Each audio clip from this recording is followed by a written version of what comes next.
Oi, gente, boa noite. Hoje a gente vai seguir com as discussões do livro Castelo do Kafka e hoje a gente vai discutir do capítulo 7 ao 12. Começar só retomando um pouco do enredo. Capítulo 7 chama O Professor, porque o K chega em casa, né, no albergue, e o professor está sentado na mesa com a Frieda, a noiva dele. E aí ele vai lá para dizer que o senhor prefeito conversou com ele e eles decidiram, contra a vontade do professor, que o K seria empregado na escola para cuidar dos problemas que tivessem lá. Então, limpeza, tudo que tivesse de serviço para fazer, ele faria lá, até que, enquanto ele, e em troca, ele teria como dormir lá em uma das salas. Só que isso parece que era um negócio bem transitório. E você percebe que o cara não gostou muito da ideia, mas aceitou porque não tinha outra escolha. Porque ele teria que sair do albergue de qualquer forma. É, Alguém lembra de mais alguma coisa?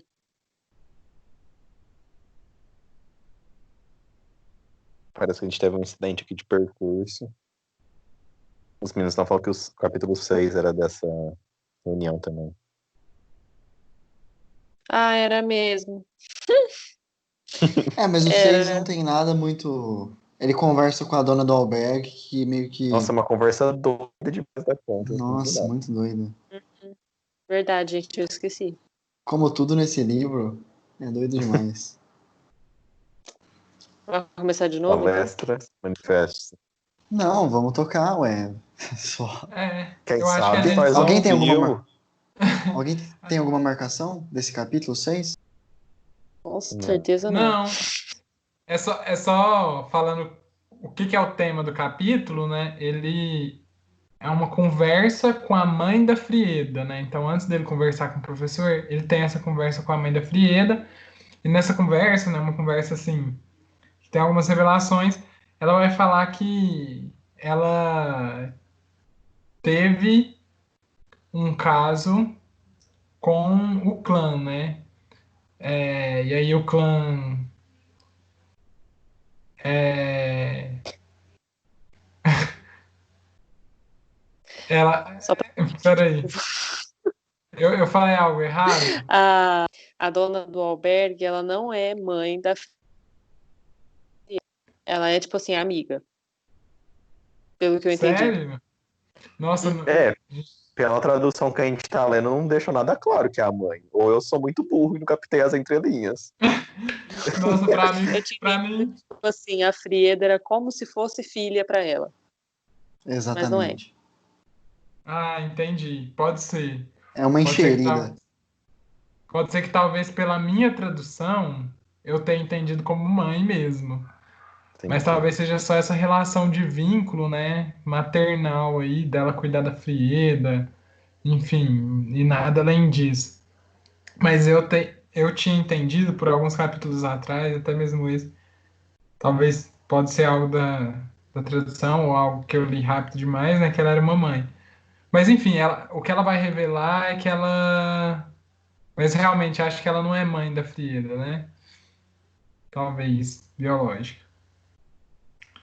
Vai revelar, tipo, que ela era amante do K, só que o K Bom, deixou ela, né? E aí ela é, começou a conhecer o então marido dela, que é o dono da estalagem na qual o K passou a primeira noite dele ali no vilarejo, né? Então, aí ela vai contar todo esse percurso de como que foi conhecer o marido dela depois de ter conhecido o K, ou depois de ter conhecido o clã, e vai contar mais ou menos toda essa trajetória dela. É interessante, eu acho que notar que ela não deixou, talvez, com que o marido dela se desenvolvesse, né? Porque os dois casaram, e os dois foram morar nessa estalagem, né? Que era uma propriedade de um familiar do marido dela. E aí ela fazia tudo e não deixava o marido fazer nada. Então acabou que ela se desenvolveu nesse quesito de trabalho, mas o marido não conseguiu fazer nada. É, e aí gera uma relação de quase que dependência ali, né? É, e aí tem algumas especulações, né? Pelo que eu me lembro, talvez eu esteja enganado, mas pelo que eu me lembro, porque faz tempo que eu li, ela, o K alega que, por exemplo, ela fazia isso tudo para tentar esquecer um pouco, né? Tudo que ela tinha vivido com o clã. Ela começou a trabalhar muito. E, enfim, mas o cenário geral é esse, né? Só para contar da história dela, tanto com o clã quanto com o atual marido dela e como que foram sendo traçadas as relações, né? Se alguém quiser complementar algo.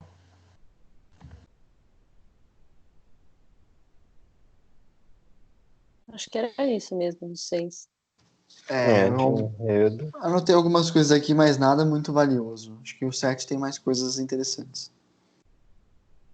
Fala aí, Alguém? Fernando. Então já vou começar o meu comentário do 7. Manda Duas coisas que me abraço. chamaram muita atenção no capítulo 7.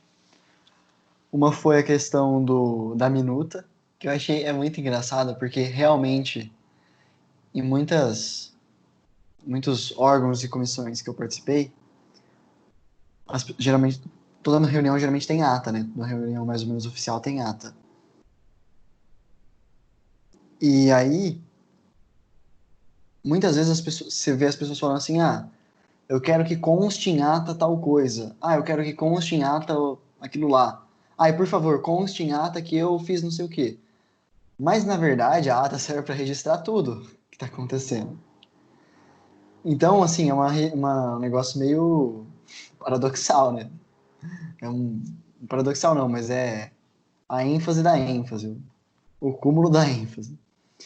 E o que acontece no livro é uma situação talvez semelhante, peca do mesmo vício, que é a falta de confiabilidade na ata, que muitas vezes é alterada, não consta algumas coisas e tal, que é a questão da minuta, que o professor redige uma minuta da reunião com o prefeito, que aconteceu lá no capítulo 5, que ele não estava presente,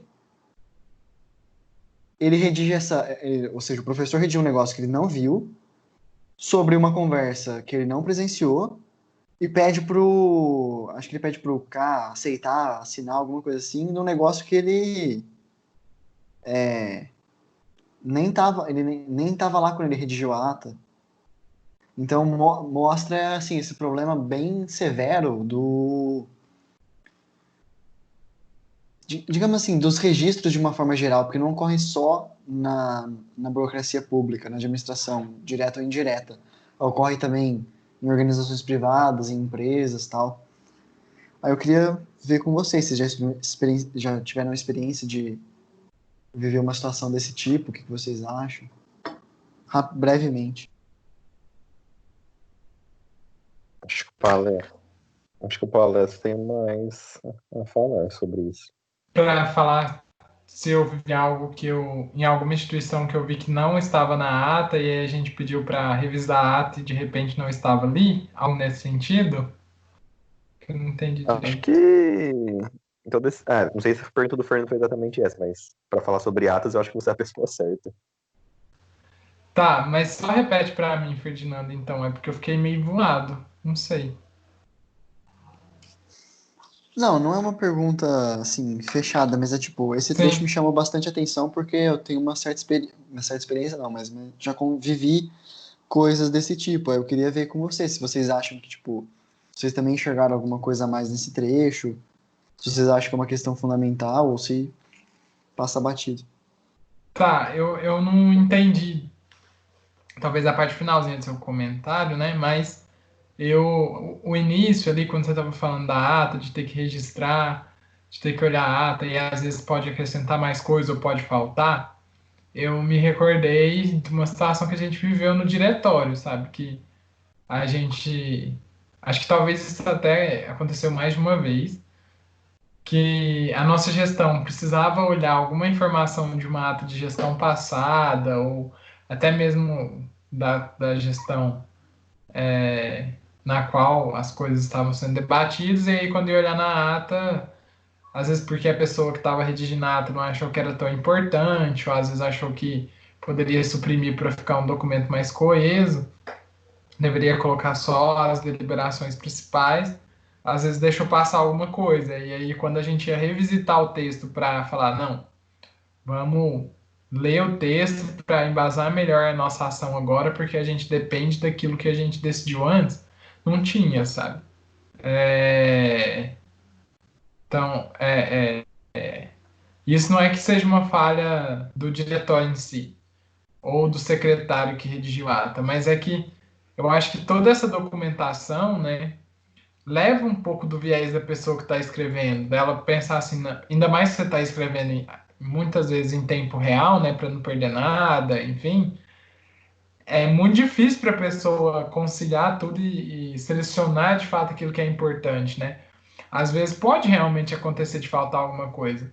Por isso que sempre é bom desconfiar, né, de documentos, desses documentos assim oficiais, porque em alguma medida às vezes vai poder talvez constar a mais ou constar a menos, dependendo de como foi as relações, né? Mas é isso. A minha experiência, talvez um pouquinho aí nesse sentido, seria essa.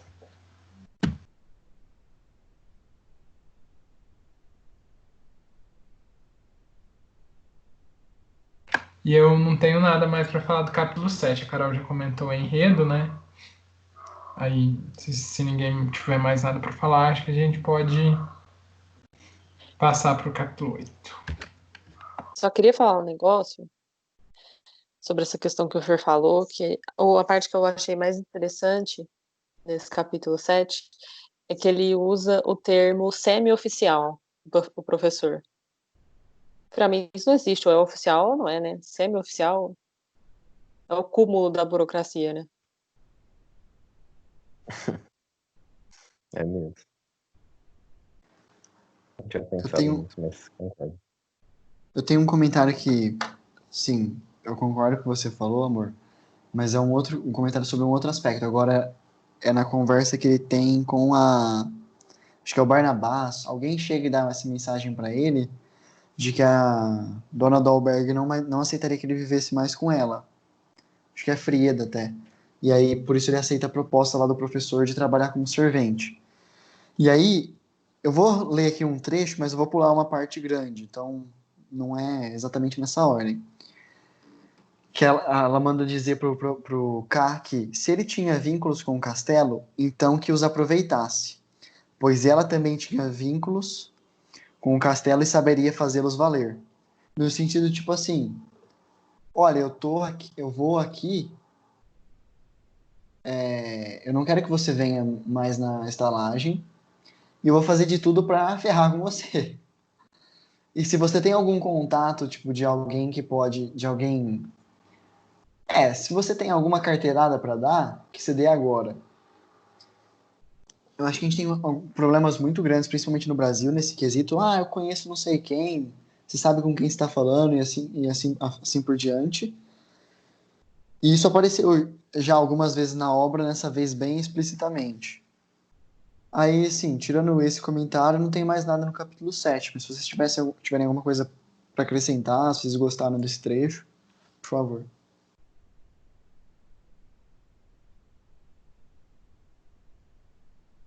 É, entendi.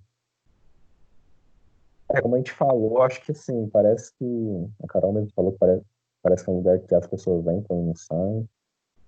E a gente comentou bastante que parece que ninguém tá à vontade com ele ali, né?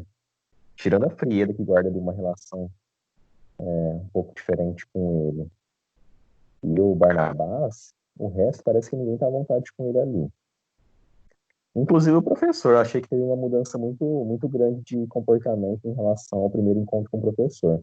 Não que no primeiro encontro ele tenha sido amoroso, mas do jeito que ele chegou nesse segundo encontro foi bem mais bruto, por assim dizer, né? Ele já estava bem mais arrogante em relação ao K.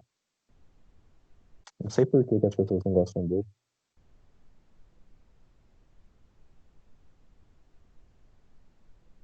O Lucas não meteu essa. Isso aí pode ser um spoiler danado.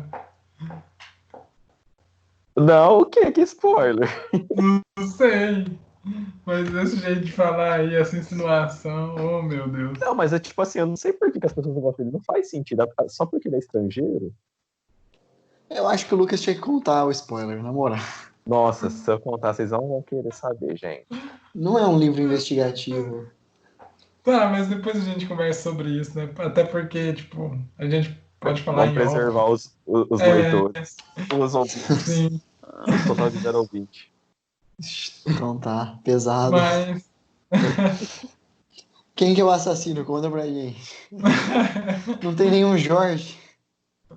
Exatamente. Depois, se vocês quisessem um consenso geral, eu conto pra vocês o spoiler, mas vocês vão ficar tristes. Enfim, Acho que a gente passemos pode pro deixar isso para capítulo 8. depois. Sim. Eu só queria falar antes, que é mais geralzão do livro mesmo, que eu percebi principalmente por aquela conversa da dona do albergue contando como ela tinha conhecido o marido, que você percebe que não há nenhuma relação de carinho ali no livro, né? Mesmo a relação do K com a Frieda não é uma relação amorosa. Ela até pode gostar dele, mas ele tá fazendo tudo pelo bem dele, pelo que parece. E a gente vai perceber isso até um pouco mais pra frente. E eu achei muito estranho que aparecem muitas pessoas casadas, só que você vê as crianças da escola, só que você não vê na narrativa nenhuma criança pequena, filha dos casais que ele encontra. Então tudo parece muito frio. Inclusive o cenário do filme. Sim. Uhum. Uma coisa que eu achei interessante é que ele ganha esse cargo, né, de zelador, acho que na tradução de vocês está como servente, mas ele não foi ali para trabalhar como zelador, né, servente, ele foi ali para trabalhar como agrimensor. Em nenhum momento essa função dele, essa individualidade que ele tem, tudo aquilo que ele construiu de carreira é considerado ali. Sempre eles sempre parece que eles estão tentando dar como se fosse uma distração para ele. Ó, então toma esse emprego aqui para você distrair sua cabeça e não pensar que você é um agrimensor, não lutar por aquilo que você quer lutar, não questionar por que você está aqui, sabe? A gente leu Persépolis no Clube do Livro, né? Inclusive eu indico muito mesmo, é um livro excelente, gente. Uma das melhores leituras do ano também, junto com O Nome da Rosa e Os Miseráveis. O, o Persepolis vai contar da Revolução Iraniana, né, de 1979. E aí, a personagem principal, ela é uma mulher que está vivendo no Irã, só que ela viveu um tempo na Europa, então ela já tem algumas ideias ocidentais. Mesmo antes dela ter ido para a Europa, quando ela nasceu no Irã, os pais dela já tinham uma cabeça um pouco mais aberta, né, e ainda não tinha acontecido a Revolução Muçulmana. Então, ela já tinha algumas ideias de liberdade. E é engraçado que num quadrinho ela fala assim que o governo deixa as pessoas tão fixadas, né, em pensar, será que meu véu tá bom? Será que a minha saia tá curta? Será que meu cabelo não tá aparecendo? A pessoa fica com tanto medo, ela fica pensando isso, que ela não tem tempo para pensar, nossa, será que eu tenho liberdade de expressão? Será que a minha vida está boa como ela está? Será que as escolhas que eu estou fazendo têm sentido? Será que o Estado está me amparando? Sabe, essas coisas. Porque a todo momento você está tão preocupado com aquilo que o Estado incute em você, você só pensa naquilo, eu tenho que fazer isso, senão o Estado vai me prender, vai me privar, né, de alguma coisa, e não consegue pensar além disso, né? Só pensa, nossa, será que eu estou fazendo alguma coisa errada? E isso parece que talvez aqui no livro dá para fazer uma comparação, né? Eles estão atolando ele de tanta coisa para fazer. Vai ali ser um zelador, vai fazer isso, vai fazer aquilo. Tentar fazer com que ele talvez não pense, né? Será que a minha vida realmente é essa? Será que o meu caminho é realmente esse? Será que eu devo fazer isso mesmo ou não? E que é um pouco do que a gente vive na nossa sociedade, né? A gente tá toda hora cheio de estímulo, e dificilmente a gente para pensar, não, opa, será que realmente esse caminho que eu tô tomando é o correto para minha vida? Faz sentido para mim? Ou será que eu tô só seguindo no piloto automático, né? Então, foi algo que eu pensei quando ele ganhou essa nova atribuição aí de zelador ou servente, né? Mas foi só isso, assim, desse capítulo como um todo. Não teve nada em específico que eu marquei.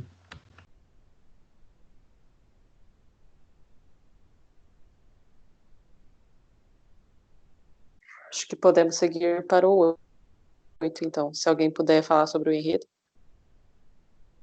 8. A espera por clã. Bom, eu vou falar. Vou ver se eu lembro aqui e aí eu falo pra gente. Deixa eu só ver qual é o título do nome, só pra delimitar até onde vai o escrito. Ah, tá, ok. Bom, no 8, o Kai ele vai lá para a hospedaria dos senhores, né? Falar com o clã. Ele quer falar com o clã. E antes dele sair, eu acho que a Frieda ela antevém ele fala, tipo assim, você vai encontrar muitas dificuldades no seu caminho, mas vai, se você quer ir, pode ir. E aí ele vai. Ele chega lá, na hospedaria dos senhores, encontra uma nova moça lá no balcão das bebidas, bem mais jovem que a Frieda. E aí, nessa conversa que ele tá tendo com ela ali, sem muito interesse, ela solta que o clã não tava mais ali, porque provavelmente ele já tava indo embora, ele estava partindo com tipo uma carroça, não lembro certa a palavra, do pátio. Então ele sai correndo lá da hospedaria em direção ao pátio, que tem ali próximo, e chega lá, tem uma carroça com um colcheiro, né? Com colcheiro e tudo mais, só que até então não tinha partido. Aí acontece umas coisas meio doidas, né? De pegar uma bebida, porque tava bastante frio, para se esquentar lá dentro da carroça, e meio que isso daí seria tipo o cara fica com medo de ser pego lá dentro, porque ali era o espaço que o clã deveria estar ocupando daqui a um tempo. Então ficou assim uma cena meio que tensa, entre aspas, né, por assim dizer. E acaba que realmente chega uma pessoa e pega ele lá, esperando o clã. E aí meio que tipo fala, se você não sair, ele não vai chegar nunca, o clã não vai aparecer, tipo, fica nesse impasse, né? Aí o K meio que bate o pé, fala que vai ficar ali, vai esperar. E aí essa pessoa que veio dar o aviso fala, então tá bom, então pode ir o cocheiro lá pôr os cavalos no estábulo, tá acabado, tipo assim, sabe? Desmonta tudo. E aí, por fim, quando isso acontece, o K volta para a hospedaria. E aí lá na hospedaria, que já seria o próximo capítulo, eu não vou comentar tanto sobre ele ainda, mas só para finalizar esse arco, chega um momento que ele está ali dentro, tendo uma conversa com a dona do albergue, ela vai pro buraco da fechadura e aí o clã tá indo embora com a carroça. Ou seja, ele realmente evitou o contato. Não sei se foi por vontade dele ou se foi por vontade daquele mensageiro, mas realmente evitou o contato com o K. Esse contato não aconteceu, só depois que o K saiu de lá é que a carroça passou e foi embora. Basicamente isso que acontece, alguém queria falar.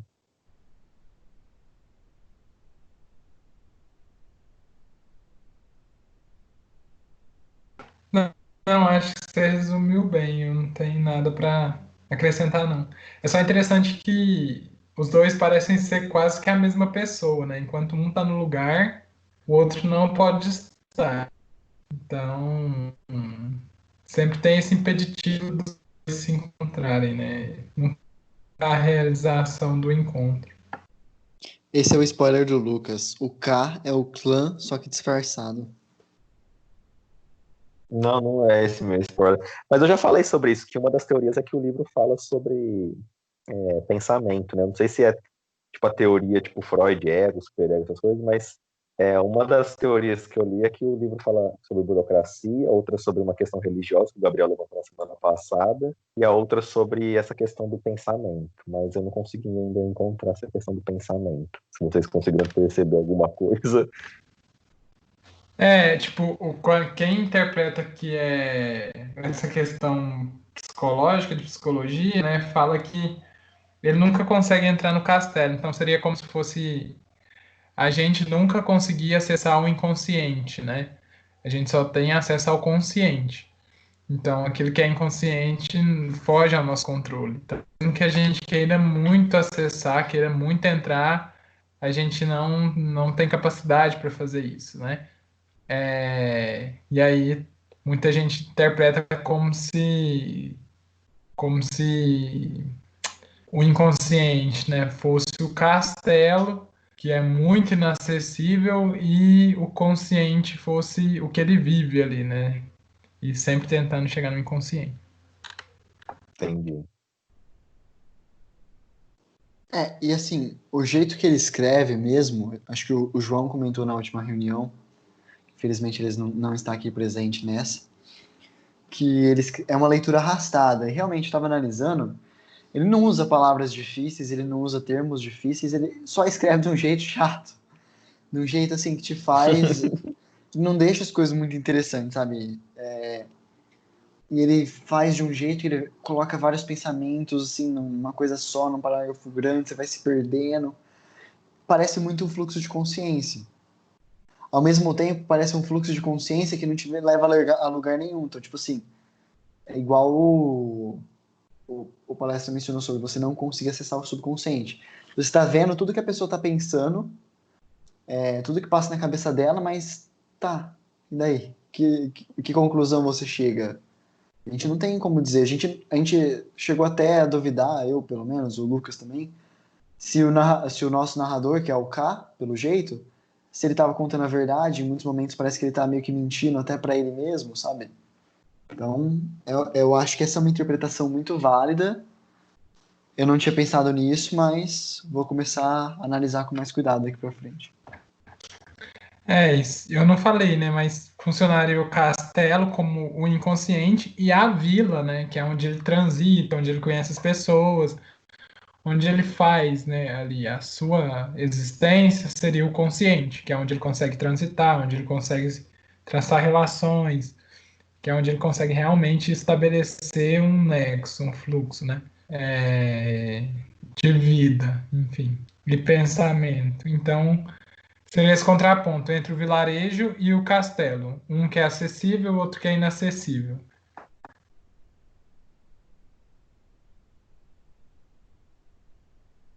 Alguém tem alguma marcação do 8º capítulo? Algum comentário a fazer? Não, não tem. Carol, Fernando? Quem cala consente? Parece que sim. Tava olhando, mas acho que eu não tenho, não. Não, meu próximo comentário é no inquérito. Tá, então comenta aí o enredo e já emenda seu comentário. O inquérito basicamente aparece, tipo Gente, assim, oi? calma, eu acabei de achar um negócio. Então fala, por favor. Então, uma coisa que eu tinha falado daquela questão da relação fria, era numa parte uma conversa entre a Pepi, que é a moça que trabalha lá no bar, né? E o K. Aí a Pepi fala que ela trabalhou com a Frieda há alguns anos, sempre dormiram juntas na mesma cama, mas que ela não tinha familiaridade com ela. E certamente hoje ela já não pensaria mais nela. Isso pra mim eu achei muito estranho. Achei que foi o cúmulo da relação fria, porque como que você dorme com uma pessoa todos os dias na mesma cama, e você não tem intimidade, não tem familiaridade com a pessoa, né? Não é só isso.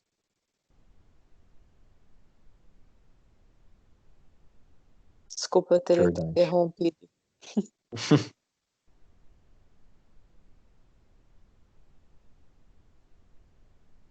Fernando.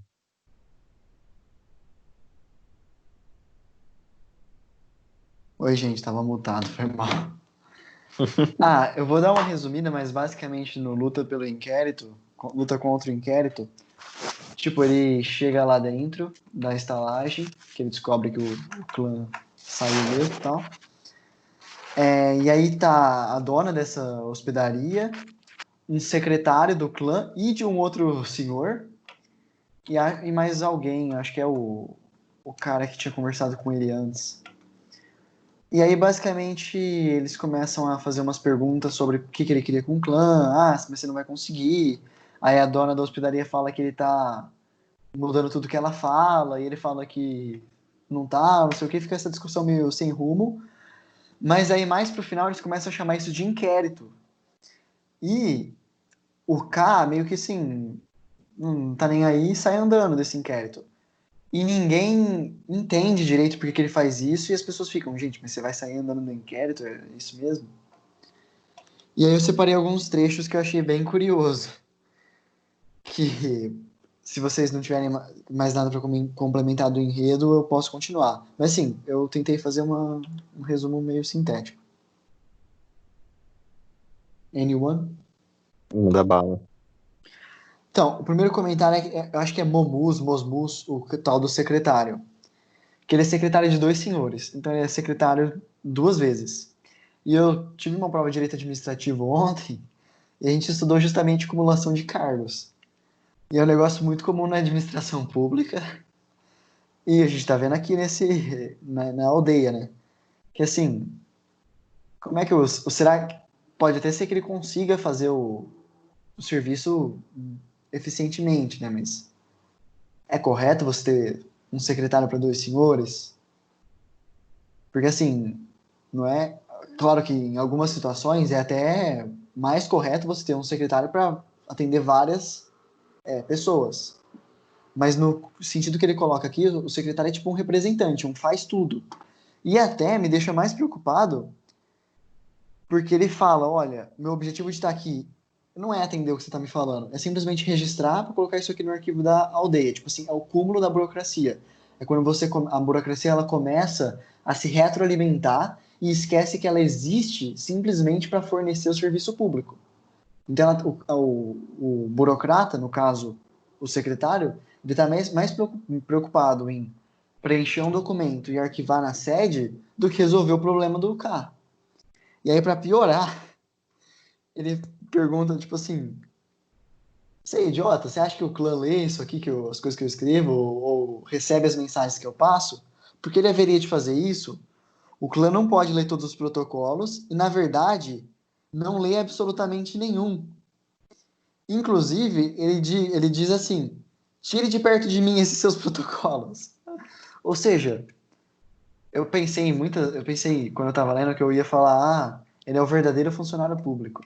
Mas é atacar uma classe que tem muita gente que trabalha bem. Mas assim, ele é o verdadeiro estereótipo do funcionário público, pelo menos.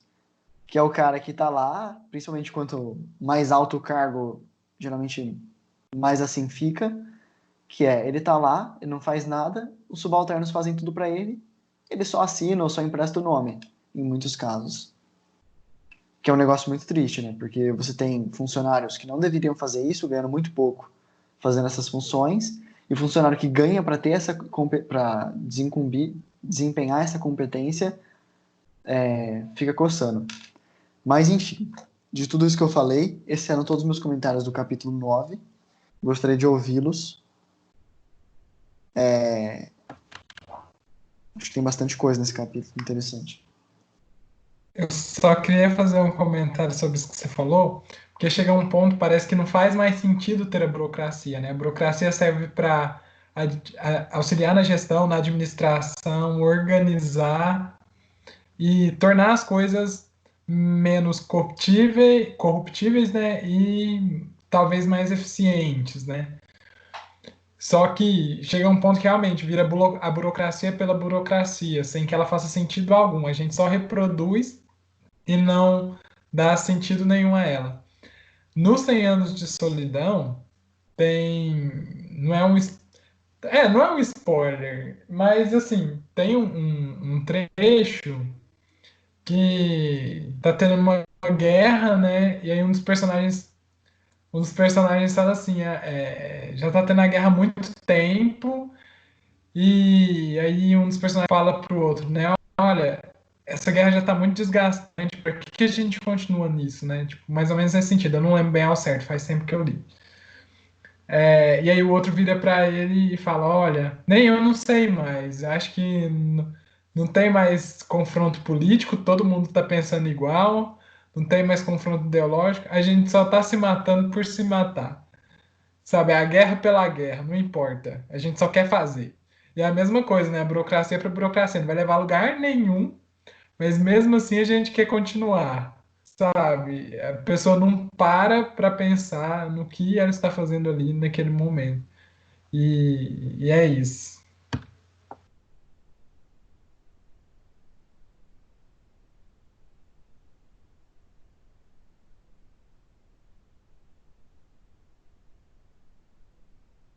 É, É esse é o isso aí, espírito galera. palestra. Realmente, como o Fernando falou, o K falou e andou, né, pro inquérito. E a gente não viu as consequências dessa recusa pelo inquérito, né? Todo mundo fica, meu Deus, ele vai recusar o inquérito e até agora nada, né? Pelo menos aparentemente não aconteceu nada demais. E quanto à questão da burocracia, acho que vocês já destrincharam bem, então nada a comentar. Se os senhores me permitirem, ninguém tiver mais nada marcado, eu posso falar sobre o capítulo 10. Vou esperar a Carol, porque ela ainda não falou nada e tal. Às vezes ela tem alguma coisa desse capítulo. Não, pode falar, palestra. Não tenho nada dele. Então, tá bom. O capítulo 10 aqui na minha tradução, eles traduziram como Na Estrada. Não sei como que ficou a tradução de vocês. Mas esse é um capítulo no qual o K, então, vai estar saindo, né, desse inquérito que o Fernando falou. Então ele vai estar saindo do bar e vai pegar a estrada para ir para fora ali do lugar, né? E aí nessa estrada ele vai encontrar com o Barnabé, que é um mensageiro, e o Barnabé vai levar uma carta do clã para o K. E aí nessa carta é uma carta muito esquisita porque o clã vai falar, vai agradecer o K pelos serviços, né? E aí você fala assim, como assim? Que serviço, né? É muito estranho mesmo. E aí o K mesmo questiona o Barnabé, né? Fala assim, como assim? Eu não fiz serviço nenhum, né? O que o clã tá falando aqui? E aí, inclusive, com toda essa contradição, o K, né, pede pro Barnabé levar uma mensagem dele pro clã, falando, né, que até agora ele não fez, né, nenhuma pesquisa, nenhum trabalho, é, enfim, e tentando retificar, né, consertar essa situação. E o que eu achei interessante nesse trecho, justamente, né, porque o cara tá falando assim, olha, leva isso que eu tô te falando, Barnabé, para o clã, né? Avisa ele que eu não fiz o trabalho e tal, e avisa algumas coisas a mais, porque eu quero ter uma reunião com ele. O cara já tá tentando ter essa reunião com o clã há muito tempo, e aqui eu já deixo meu comentário, eu não marquei, mas quando eu tava lendo eu pensei nisso. Que o Kai ele fala assim, nesse encontro, né, o que eu puder para fazer para não incomodar esse chefe executivo, né, eu vou fazer, né? Eu concordarei com qualquer restrição no momento da entrevista e, se for considerado necessário, concordarei em utilizar um número estabelecido de palavras. E aí fala, né? Eu considero que poderia ser feito até com 10 palavras, enfim. E aí é muito interessante porque você vê que no início ele estava muito relutante, né? Que ele falava assim, entrar com o clã, eu quero falar aquilo que eu acho, eu quero questionar a minha situação nesse vilarejo, eu quero entender quem eu sou aqui, por que que eu estou aqui, Por que que eu me esforcei tanto para estar aqui? Agora ninguém me dá um sentido. Só que aqui agora ele já tá ficando mais resignado, sabe? Ele já tá ficando mais na onda. Ah, então, tá, eu sei que não vai ser tão fácil conversar com ele por tudo que eu tô escutando aqui no vilarejo e tal. Então, olha, eu aceito conversar com ele, só em 10 palavras, sem tomar tanto tempo dele. Eu não vou fazer do meu jeito, eu vou fazer do jeito dele. Então, ele já está começando a fazer algumas concessões para poder realizar aquilo que ele gostaria de realizar. Enfim, aí ele vai falar para o Barnabé levar essa mensagem. E é isso. E aí, no final, ele vai acabar pegando uma estrada para ir para a escola, que, como a gente comentou aí no início, né, da nossa conversa, vai ser a nova casa dele com a Frieda. Mas foi isso, gente, sobre esse capítulo 10.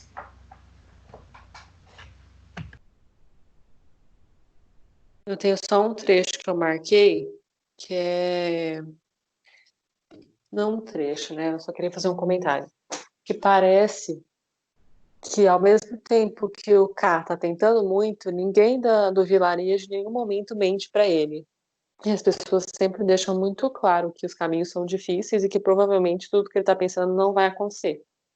E aí, eu achei legal uma frase do Barnabás que ele fala: vou fazer o melhor que puder, mas isso eu faço sempre. Então, tipo, vou tentar fazer o que você está pedindo, mas a chance de eu não conseguir é quase 100%. Eu achei interessante.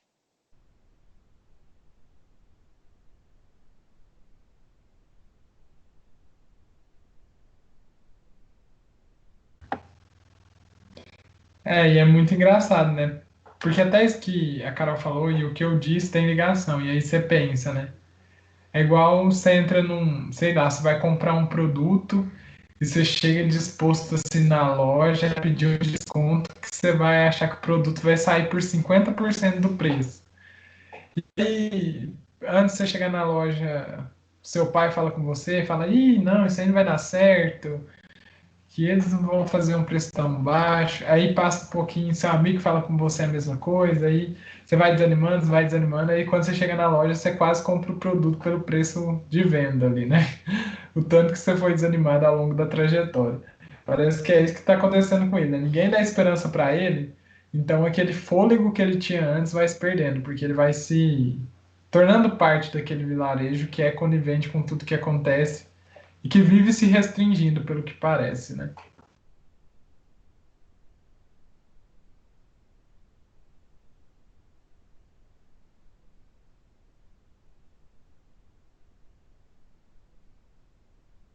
É, galera, é difícil, hein? Sim, mas aí o próximo capítulo, quem quer comentar? Tem só mais 2 capítulos aí para comentar. Vou deixar outra Eu posso pessoa. comentar o da escola, mas o da escola é bem confuso. Eu só queria fazer um comentário de novo, tradução. O nosso capítulo 10 chama Na Rua, mas assim, não muda nada. No capítulo da escola, chama Na Escola, descreve mais ou menos a situação deles, assim, você percebe como é uma situação horrível que o K tá vivendo e os ajudantes. Tipo, ele chega lá e fala, olha, a Frida tentou arrumar, mas não conseguiu muito. Ele demonstra um certo ciúmes do jeito que ela lida com os ajudantes. Realmente, às vezes é um pouco estranho, às vezes é normal, às vezes ele que é muito grosso. Então, não dá para saber direito. Mas, assim, não tem nada concreto até agora no livro. Mostra a situação que eles dormiam no chão, numa sala de aula. Eles estavam morrendo de frio, aí K vai lá e arromba um armazém com lenha, porque o professor não tinha dado a chave.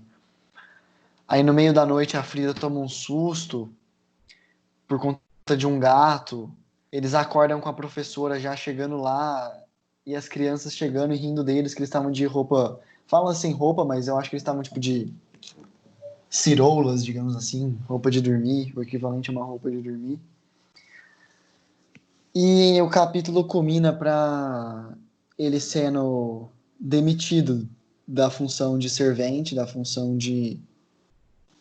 O outro nome que o palestra usou que eu esqueci. Zelador. Zelador. Porque ele tinha quebrado aquela porta e porque ele não tinha contado a verdade. A Frida, no primeiro momento, fala: Não, fui eu fiz tudo, não sei o que. Ele fica quietinho. Aí quando ele fala: Então beleza, então eu vou castigar. Você falou que foi foram os ajudantes? Não, que os ajudantes mentiram quando falaram que foi o K. Porque ficou: Os ajudantes falaram que foi o K e a Frida falou que foi ela. Então eu vou castigar os ajudantes. Aí quando ele fala isso, a Frida fala: Não, não, não, foi o K. Aí o K então vai ser castigado e o castigo dele vai ser demitido. E o professor faz uma puta da ameaça, tipo, no final, assim. Ou é a professora, né? Não me lembro agora qual dos dois. E encerra o capítulo 11. É esse meu resumo, galera. É um dos maiores capítulos, mas realmente acontece muita coisa desconexa. E ao mesmo tempo parece que tem conexão. Mas não tem nada para comentar não, gente.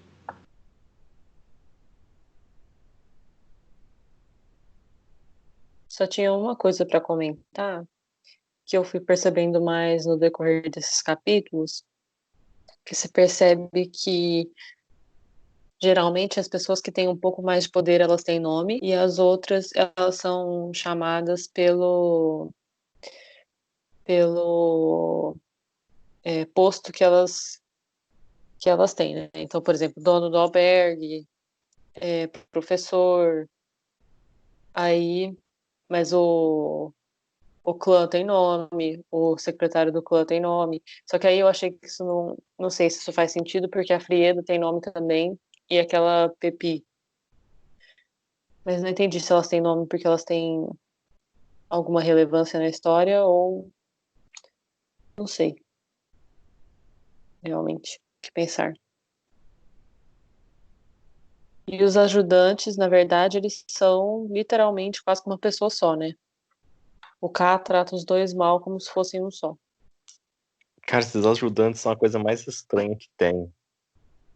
Uhum.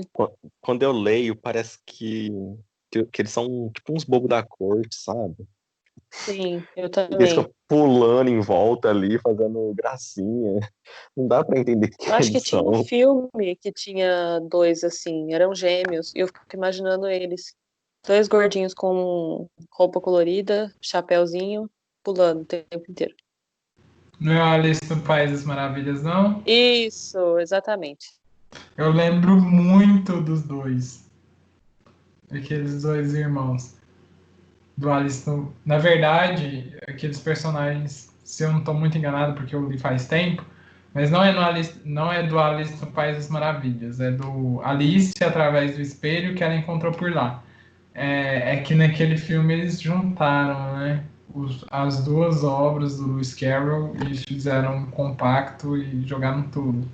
Tanto é que o Humpty Dumpty, que é um personagem que eu acho muito bom, eu acho que tá no filme, mas ele não é do Alice no País das Maravilhas, ele é do outro livro. Enfim, mas é isso. Parece muito, Carol, eu também tive essa impressão. Mas é isso. Falta um capítulo aí, o capítulo dos ajudantes, né? Sim, muito estranho também É, esse capítulo. Não sei se só eu tive essa impressão, mas eu não entendi direito a conversa da Frieda com o K. Então, basicamente, eu vou comentar um pouquinho enredo só para iniciar. Então, o K, ele demite os ajudantes. Aí você percebe que ele e a Frieda estão trabalhando, e aí em algum momento eles resolvem conversar sobre a situação. É, e aí o mais engraçado é que parece, pelo menos para mim, pareceu que essa foi a primeira conversa deles mesmo. Mesmo eles sendo noivos, parece que eles tinham muito pouco contato. E sem contar que antes eles tinham muita pouca privacidade também, né? Por conta da presença dos ajudantes. E aí dá pra perceber que a Frieda, ela acha que o K demitiu os ajudantes porque eles estavam vigiando ela em nome do clã. O que não era o que o K tinha pensado, né? No primeiro momento. Só que aí no final parece que ele acaba cedendo a essa visão dela para ela pensar que ele fez aquilo por ela. O que eu achei ridículo. Parece que eu senti nesse capítulo que parece muito que ele tá manipulando ela para conseguir alguma coisa. Que ele tem a presença dela ali para ele conseguir alguma posição ou algum privilégio por estar perto de alguém da aldeia. Mas parece muito, tipo, não necessariamente sobre esse capítulo, que tá todo mundo manipulando todo mundo, né? Naquele que ele sai do inquérito, quando ele tá na rua, pensando sobre o que aconteceu no inquérito, ele fica, eu não consigo saber como que a dona da outra hospedaria tava tentando me manipular. Eu só sei que ela tava tentando me manipular. Aí eu não sei se ela conseguiu me fazendo sair ou se ela teria conseguido me fazendo ficar. Então tá você não consegue confiar em nenhum personagem, sabe? Parece que todos estão manipulando todos. E o K não parece ser um personagem de boa índole. Em Confiável. muitos momentos. Oi? Confiável. É isso aí. Eu preciso Também confessar um desconfio dele. negócio nessa altura do campeonato. Ok. Eu não li o capítulo 12. Mais uma Ai, vez Deus. inadimplente. Mas eu prometo que eu vou. Eu li o 6, tá vendo? O 5 na última reunião. Eu tinha uma a mais pra ler. É verdade. E E sabe o que agora é que o eu tô mais de É férias, verdade. agora eu vou Posso falar? adiantar as leituras. Ah, tá. Sabe o que é o mais engraçado? Só para comentar um pouco a última coisa que o Fernando falou, que ele não ser confiável, e também para retomar uma coisa que o Fernando falou lá no meio da conversa, que eu acho que foi um deslize, mas que estava um pouco despercebido, é que, na verdade, a gente tem um narrador em terceira pessoa, né? Não é um narrador em primeira pessoa. Mas apesar de ser um narrador em terceira pessoa, essa terceira pessoa dele é praticamente e exclusivamente focada no K.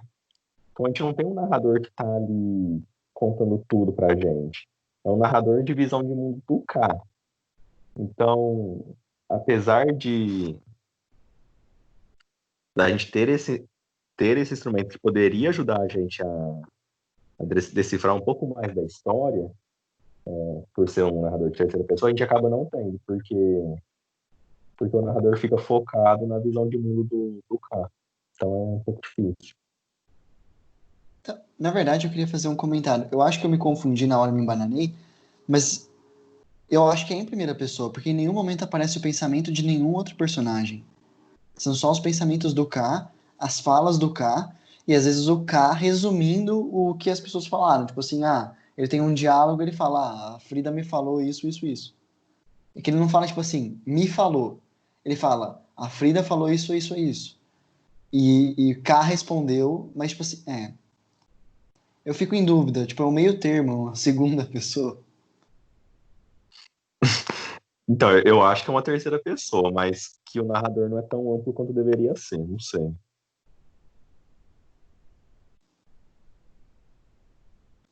Eu fiquei O bastante K em fica dúvida, manipulando os leitores. O que porque você acha, parece, Paulo?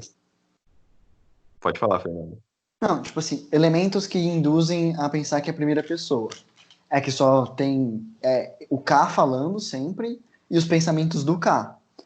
E o que induz você a pensar que é uma terceira pessoa é que ele não fala, tipo assim, e aí eu disse tal coisa. Ele fala, e K disse e não sei o que. Isso induz que é uma terceira pessoa.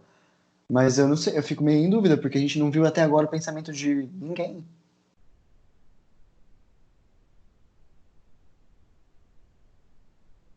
É complicado, né? Não dá, eu acho que não tem uma questão fechada sobre isso. Parece muito discurso indireto do livro. Eu acho que o Fernando tinha falado isso um tempo atrás. Não sobre o tipo de narrador, né? Mas sobre o tipo de discurso. Tem hora que parece que as coisas que estão sendo narradas vão se confundindo com a visão de mundo dele, o pensamento dele. Então é bem complicado. Vamos ver se nesses próximos capítulos, que eu acho que agora que a gente está aí passando da metade do livro, a gente está passando da metade do livro, talvez as coisas se desenrolem mais um pouco, né? pro mal ou pro bem, né, Lucas? Mas eu tenho uma marcação. Ah, finalizando. Pode falar. Eu tenho uma marcação no finalzinho do capítulo 12, é bem no final mesmo, né? Acho que vocês comentaram em enredo e tal. E foi a única coisa que eu marquei nos capítulos, que é um trecho que o cara tá falando assim: às vezes isso me deixa muito triste e sinto que perdi tudo. É como se eu tivesse acabado de chegar ao vilarejo, não cheio de esperança, como eu realmente estava naquele momento, mas ciente de que somente decepções esperam por mim, e eu deveria sofrê-las, uma a uma, até o fim. Então, tipo, parece que agora ele já está se resignando, sabe? Eu tive muito essa impressão quando eu estava lendo o capítulo 12, de que tá tendo, talvez haja uma reviravolta, né? Talvez ele pode meter o louco e sair fazendo coisas inesperadas, mas para mim há uma conformação com aquilo que está dado, com aquilo que é exposto, uma conformidade, né? Com aquilo que está dado, aquilo que é exposto, aquilo que as pessoas falam que ele deve fazer e acreditar, que não tinha antes, sabe? Antes ele era muito inconformado, antes as pessoas falavam, não, precisa dormir aqui, você precisa ter uma autorização do castelo, então peraí que eu vou pegar esse telefone aqui e vou lá ligar. Agora não, sabe? Agora, eu vou reduzir meu número de palavras para falar com ele. É, Agora eu estou aqui nesse vilarejo sem saber por quê, só tenho que sofrer e sofrerei. Então é muito estranho, né? Ele está se resignando. Só que, ao mesmo tempo, ele ainda questiona algumas coisas, né? Não participar do interrogatório é uma delas. Não. Mas espera aí, também aí você já está passando do ponto, né? Aqui não. Esse ponto para mim já não é interessante. Ainda assim, é menos do que antes, né? E talvez aí com o passar do tempo até o interrogatório, dependendo da forma como ele for disciplinado, né, ele possa se curvar e fazer. Então, eu vejo muito essa transformação nele que o vilarejo está fazendo com as vivências que ele está tendo ali, né? É muito interessante isso também. Não estou falando que é bom ou ruim, não. Só estou falando que a postura dele está mudando, né?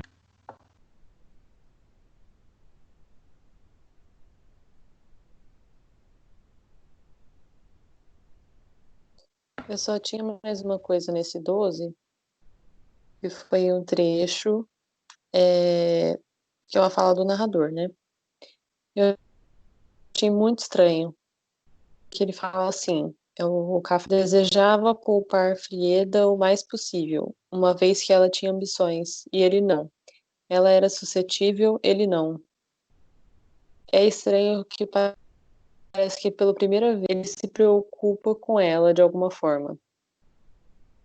E mesmo assim parece que não é ele falando, então, sei lá, eu queria saber o que vocês pensaram sobre.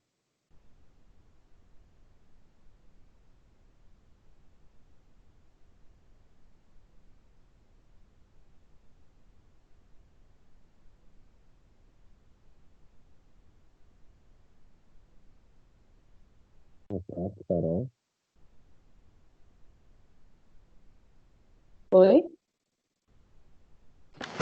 Nossa, não Repete, deu por para te favor. entender. Quer que eu repita? Sim. Tá. Eu tava falando de um trecho do capítulo 12, durante uma parte que quem fala é o narrador, e aí aparece assim: